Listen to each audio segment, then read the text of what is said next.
sampai kepada masih dalam bab furudul wudu di sini. Fardunya wudu. Sampai kepada fardunya wudu yang kelima. Yaitu apa? Yang kelima, ghaslur rijlain ma'al ka'bain. Mencuci kedua kaki dengan sampai mata kaki. Kedua kaki sampai mata kaki. Jadi kalau istilahnya nih kaki kita, di sini ada mata kaki kita kanan kiri ya, dari ujung kaki terus sampai mata kaki. Misalkan ini kaki ya, dilebihkan sedikit, jangan nggak dilebihkan, jangan dipas, pas mata kaki maka nggak sah, tapi dilebihkan. Kenapa? Karena dengan melebihkan itu yakin kita punya mata kaki ke aliran air. Tapi kalau kita pas, maka ada keraguan, sebagian dari mata kaki ada yang nggak kena air. Tapi kalau dilebihin sedikit, maka akan sempurna. Dan hukum melebihkan sedikit itu hukumnya wajib. Kenapa? Karena ma la yutimmul wajib illa bihi fahuwa wajib. Tidaklah sesuatu yang menyempurnakan hal yang wajib, kalau dilakukan dengannya, maka melakukan hal tersebut juga wajib. Melebihkan sedikit akan membuat sempurna basuhan kaki, maka melebihkan sedikit hukumnya wajib. Nah, sama seperti membasuh wajah kemarin, membasuh tangan, itu dilebihkan sedikit semua. Wajah dilebihkan juga, tempat tumbuhnya rambut, sebagian rambut kena dalam membasuh wajah. Kenapa? Yaitu tadi, melebihkan sedikit supaya yakin bagian wajah itu teraliri dengan air. Begitu juga tangan. Siku-siku dilebihkan sedikit, dengan melebihkan sedikit tadi sempurna basuhan air. Nah, udah nggak ada ragu lagi. Tapi kalau bicara sunnahnya kalau tangan kemarin sampai ketiak. Ya. Kita disuruh meluaskan basuhan wudu karena nanti di hari kiamat basuhan kita itu akan diganti dengan cahaya. Semakin kita luaskan basuhan wudu, cahayanya kita semakin besar. Ya. Yang mana Rasulullah pernah ditanya, "Ya Rasulullah, keadaan di mahsyar yang begitu berhimpit-himpitan." Saking berhimpit-himpitannya dalam riwayat disebutkan apa? Saking penuhnya tempat itu sampai ada orang di atasnya orang lain, di atas kaki orang lain, terus di atasnya lagi orang lain, orang ketiga, keempat, sampai 100 atau 1000 tumpuk. Saking padatnya. Ada riwayat seperti itu. Maka bagaimana ya Rasulullah engkau bisa kenal kami sebagai umatmu? Ya, sallallahu alaihi wasallam. Maka jawab Rasulullah, tahukah engkau seekor kuda yang berbadan hitam, berwarna hitam, tapi di badan yang hitam itu, di bagian kepalanya ada warna putih. Tahu, bagaimana kalau dia bercampur dengan yang lain? Maka dia mudah dikenal atau susah? Mudah dikenal. Badannya hitam tapi ada warna putih di kepalanya, gampang ditandain. Nah, begitu juga permisalan umatku nanti di hari kiamat, mudah ditandai dengan bekas basuhan wudunya dia tadi itu. Seperti itu gambarannya. Nah, rukun wudu yang kelima ini, fardu wudu ini adalah membasuh kedua kaki beserta mata kaki dengan dilebihkan sedikit. Sedangkan sunnahnya sampai mana? Sampai lutut. Kalau kita nggak sampai lutut nggak apa-apa. Yang penting mata kaki tadi dilebihkan sedikit. Udah cukup, udah sah. Sudah sah wudu kita. Nah. Yang keenam, yang terakhir dari fardunya wudu ini adalah at-tartib. Tertib. Kita lakukan wudu ini secara tertib. Artinya apa? Urut. Dari mulai, ini bicara yang fardunya ya, mulai wajah kita, kemudian setelah wajah kedua tangan, setelah kedua tangan mengusap kepala, setelah mengusap kepala kaki. Ini wajib tertib. Kenapa? Karena berdasarkan firman Allah Subhanahu wa taala dalam Al-Qur'an, ya ayyuhalladzina amanu idza qumtum ilas salati faghsilu wujuhakum wa aydiyakum ilal marafiqi wamsahu biru'usikum wa arjulakum ilal ka'bain. Wahai orang-orang yang beriman, apabila kalian hendak mendirikan salat, maka basuhlah. Basuh. Kalau bicara basuh berarti apa? Mengaliri. Airnya harus mengalir, itu namanya membasuh. Wajah kalian. Kemudian basuhlah kedua tangan kalian beserta siku-siku kalian. Ya. Kemudian usap. Nah, ini beda. Kalau tadi membasuh, ini mengusap. Usaplah kepala. Kalau usap cukup membasahi, tidak mengalirkan, nggak masalah. Menyentuh air sedikit, terus diusap. Walaupun air itu nggak ngalir, cukup. Itu khusus untuk kepala. Beda dengan tangan, wajah, dialirkan. Walaupun mengalirnya sedikit, cukup. Ambil air, diusap, dibasuh, ada air ngalir dikit, yakfi, cukup. Nggak harus ngalir seperti orang mandi gerojok banyak, enggak. Cukup ngalir sedikit, sudah cukup. 6. Ma'al ka'bain. Yang ke-6 itu tadi apa? Tertib. Pernah, dan dalilnya itu dari ayat ini, saat yang pertama. Yang kedua, Rasulullah SAW pernah ditanya, ya Rasulullah, dalam masalah sa'i. Rasulullah pernah ditanya dalam masalah sa'i. Ya Rasulullah, kami untuk melakukan sa'i memulai dari mana? Dari Safa dulu, apa dari Marwah dulu? Maka Rasulullah bersabda, ibda'u bima bada'allahu bih. Kata Rasulullah, mulailah dengan apa-apa yang sudah dimulai Allah. Nah, dalam masalah Safa Marwah, Allah memulainya apa dulu? Dalam Quran, Safa dulu. Innas Safa wal Marwata min sya'airillah. Safa disebut lebih dulu, khalas.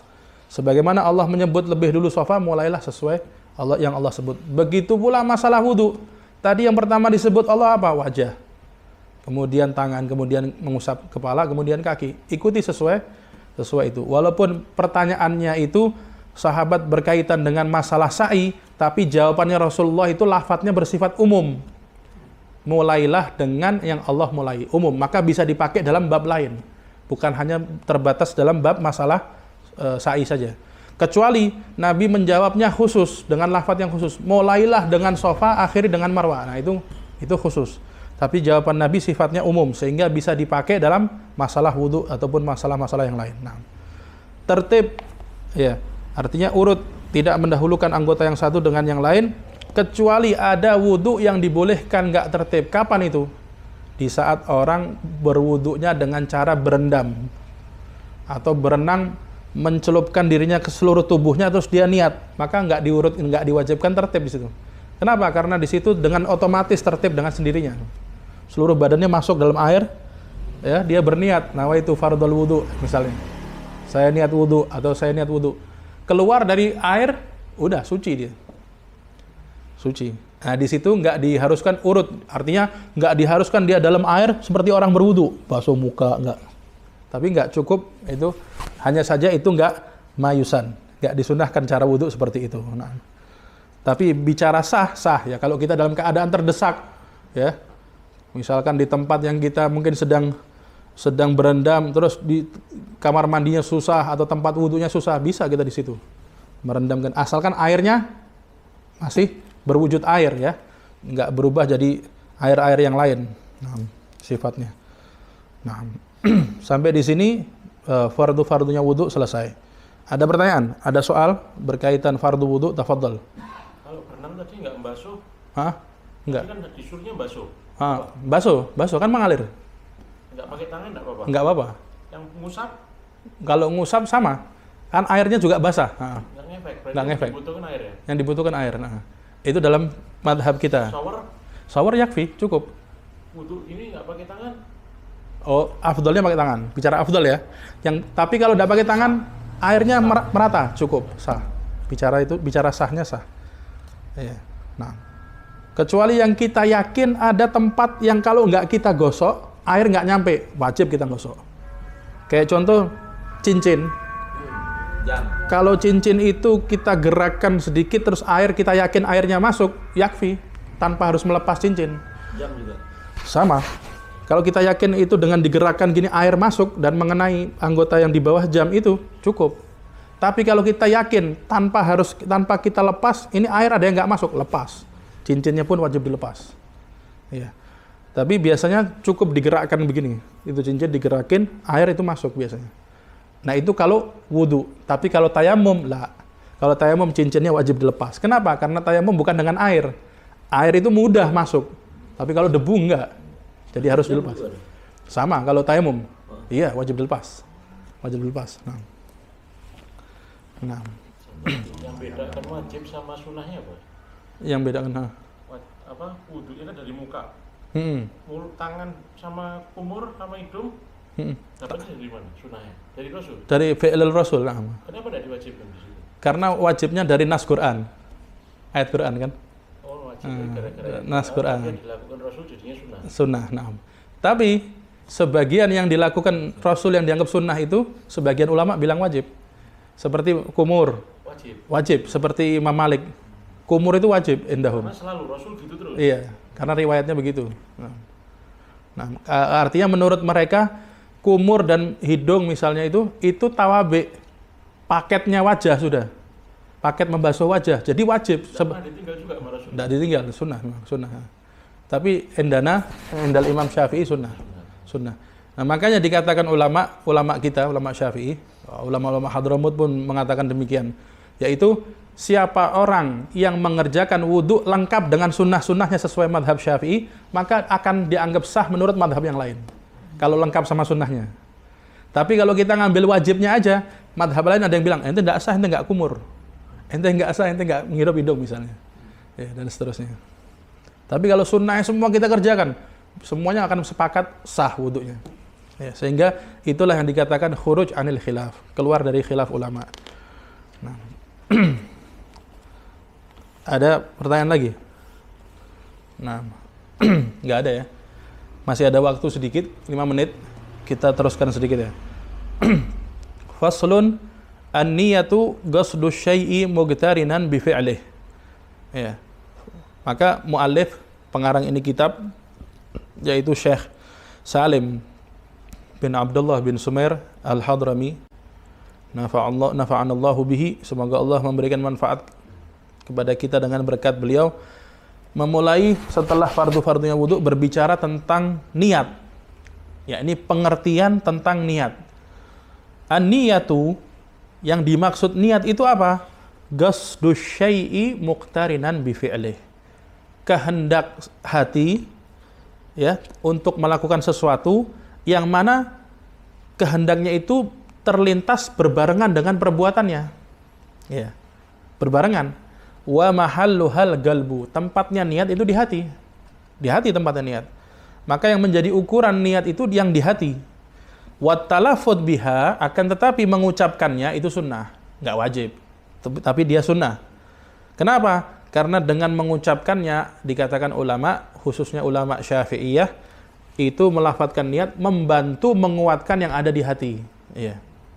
Tapi batas minimalnya harus ada yang di hati, yang dia jadikan ukuran yang di hati kita. Nah, kalau kita ngucapin secara dohir nawaitul wudu tapi hati kita kemana-mana, nggak ada niat, nggak sah, justru malahan. Yang jadi ukuran yang di hati. Nah, atau dan niat ini boleh dengan bahasa apapun, dengan bahasa Arab yang afdal, dengan bahasa kita juga boleh. Saya niat wudu, saya niat mengangkat hadas kecil dan seterusnya. Nah, saya niat bersuci untuk melakukan sholat, dengan bahasa Arab nawaitu taharatal sholat. Ayu lughah, bahasa apapun yang penting jelas, yakfi, cukup. Nah, waktunya kapan? Bersertaan dengan awal perbuatan. Misalnya dalam wudu tadi. Awal perbuatan wudu yang wajib apa?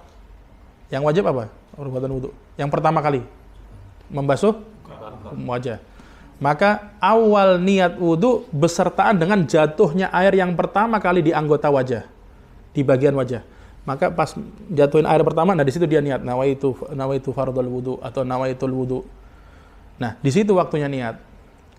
Kalau dia berniat sebelumnya, dia berkehendak saya niat wudu tapi belum ngelakuin, baru dia ambil air, baru membasuh. Itu namanya bukan niat, itu namanya azm.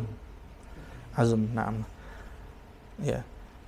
Kalau misalnya ambil air, basuh wajah, jatuh air pertama dia belum niat, pas air pindah ke hidung, pas bagian hidung dia baru, pas mengusap wajah, pas bagian hidung baru dia niat. Maka yang pertama tadi nggak kehitung, mulai dari yang bagian hidung tadi yang terhitung. Nah. Alhasil intinya basuhan yang pertama, jatuhnya air pertama, di situ dia niat. Nah. Wala waswasah, dan tanpa kita waswas. Ya. Karena hal-hal tersebut terkadang sebagian orang itu kalau mendengar kayak gini dia kadang was-was ya. Tapi yang penting intinya kita sudah membasuh di saat pertama kali kita mau mengusap wajah kita, di saat jatuhnya air. Yakfi, cukup. Ghuslu syai'i muqtarinan bi fi'lihi wa talaffuz biha sunnah wa waqtuha inda ghusli awali juz'in minal wajah. Ya, di sini disebutkan waktunya ketika membasuh wajah, bagian wajah yang pertama kali, ya. Wa tartib, sedangkan tertib, maknanya tertib, an la yuqaddama udwun ala udwin. Tidak mendahulukan anggota yang satu di atas anggota yang lain, tapi sesuai yang diriwayatkan tersebut, sesuai yang Allah Ta'ala sebut dalam Al-Quran, seperti yang disebut tadi. Nah, wallahu a'lam bishawab. Ada pertanyaan sebelum kita tutup? Ya, ada soal, tafadhal. Nah, wallahu a'lam bishawab. الفاتحة بالقبول والإقبال والصلاح كل حال مع حضرة سيدنا محمد صلى الله عليه وعلى آله وسلم مولى بلال ثم إلى أرواح آبائه وإخوانه من الأنبياء والمرسلين والأئمة المجتهدين المفسرين المحدثين المصنف الكتب النافعة أجمعين ثم إلى أرواح والدينا ووالدكم وأمواتنا وأمواتكم وأموات المسلمين أجمعين إن الله يغفر لهم ويرحمهم ويعلي درجاتهم الجنة ويعيد علينا من بركاتهم وأسرارهم وأنوارهم وعلومهم ونفحاتهم في الدين والدنيا والآخرة وأن الله يفتح علينا وعليكم فتوح العارفين ويفقهنا في الدين ويعلمنا التأويل ويجعل سيدنا محمد لنا شيخا ومرشدا ودليل وأن الله يهب لنا ما وهبه لكم للرجال من علوم وأعمال وأخلاق ونيات على هذه النية كل نية صالحة جامعة شاملة من خيرات الدنيا والآخرة وإلى حضرة النبي محمد صلى الله عليه وسلم. الفاتحة. الشيطان الرجيم. بسم الله الرحمن الرحيم الحمد لله رب العالمين الرحمن الرحيم مالك يوم الدين إياك نعبد وإياك نستعين اهدنا الصراط المستقيم صراط الذين أنعمت عليهم غير المغضوب عليهم ولا الضالين آمين. بسم الله الرحمن الرحيم الحمد لله رب العالمين اللهم صل وسلم على سيدنا محمد وعلى آل سيدنا محمد. ربنا انفعنا بما علمتنا ربي علمنا الذي ينفعنا ربي فقهنا وفقه أهلنا وقرابات لنا في ديننا مع أهل القطر أنثى وذكر ربي وفقنا ووفقهم لما ترتضي قولا وفعلا كرما وارزق الكل حلالا دائما وأخل أتقياء علما نحظى بالخير ونكفى كل شر ربنا واصلح لنا كل الشؤون وأقر بالرضا منك العيون واقض عنا ربنا كل الديون قبل أن تأتينا رسل المنون واغفر استر أنت أكرم من ستر وصلاة الله تغشى المصطفى من إلى الحق دعانا والوفاء بكتاب فيه للناس شفاء وعلى الآل الكرام الشرفاء وعلى الصحب المصابيح الغرر اللهم اهدنا بهداك واجعلنا ممن يسارع في رضاك ولا تولنا وليا سواك ولا تجعلنا ممن خالف أمرك وعصاك وحسبنا الله ونعم الوكيل ولا حول ولا قوة إلا بالله العلي العظيم. وصلى الله على سيدنا محمد وعلى آله وصحبه وسلم والحمد لله رب العالمين في كل لحظة أبدا عدد خلقه ورضا نفسه وزنة عرشه ومداد كلماته. يا ربنا اعترفنا بأننا اقترفنا وأننا أسرفنا على لظى أشرفنا فتب علينا توبة تغسل كل حوبة واستر لنا العورات وآمن الروعات واغفر لوالدينا ربي ومولودينا والأهل والإخوان وسائر الخلان كل ذي محبة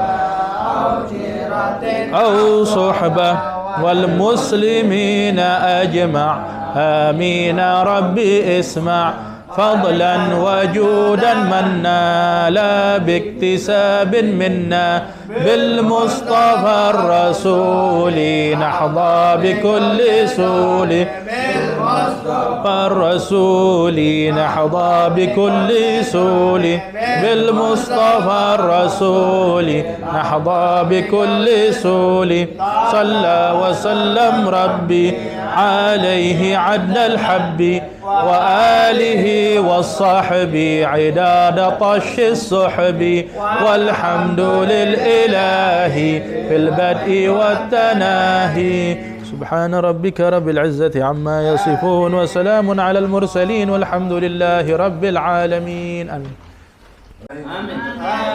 آمين